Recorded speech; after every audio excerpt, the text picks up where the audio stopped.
In this video, we're going to look further at editing in-text citations. First, we want to make sure that the References tab has been selected and that the style has been set to APA 6th edition. In earlier videos, we've looked at how to edit an in-text citation, such as this example where the author's name has been used within the sentence.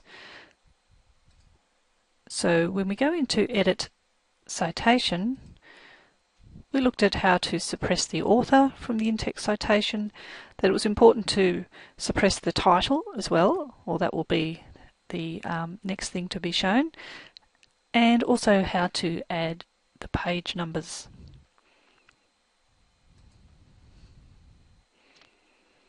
I'm going to have a look at another couple of examples where we might want to edit our in-text citation. In this example here, this is the second time I've referred to this source of Lee, Lomax and Gay, and this particular source has 3 or more authors. So the first time we referred to that source in this document, we would include all the names of all the authors. But for subsequent references, we don't actually have to include all those names.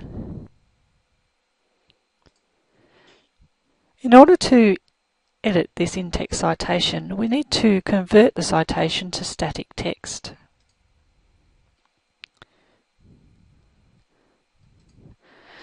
What we can then do is keep the first author mentioned and just add et al, and there's a dot after the al. That basically means and others.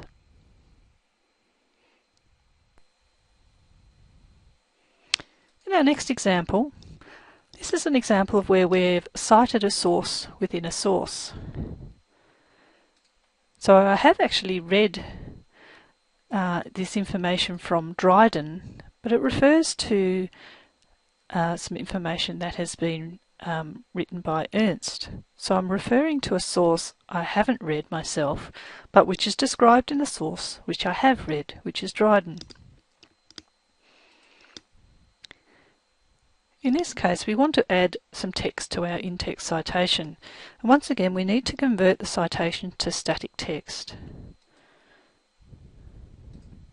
And here, we would want to add the phrase, as cited in, to make it clear that I haven't actually read Ernst myself, but I have read information about what Ernst had to say within Dryden, Verlin, Imamura and Irvin.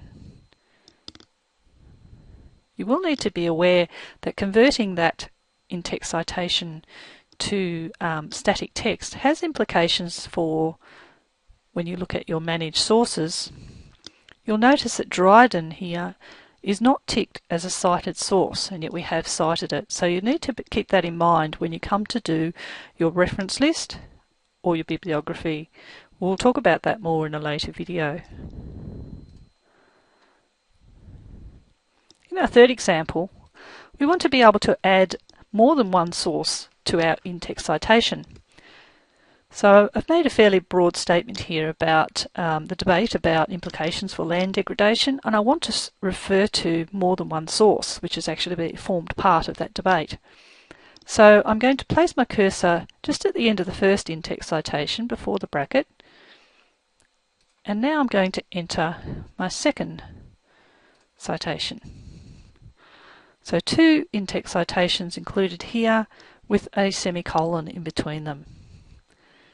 You'll notice now that you have the option to remove one or the other of those from the in-text citation, to edit either one of those citations, or to edit the source for either one of those citations.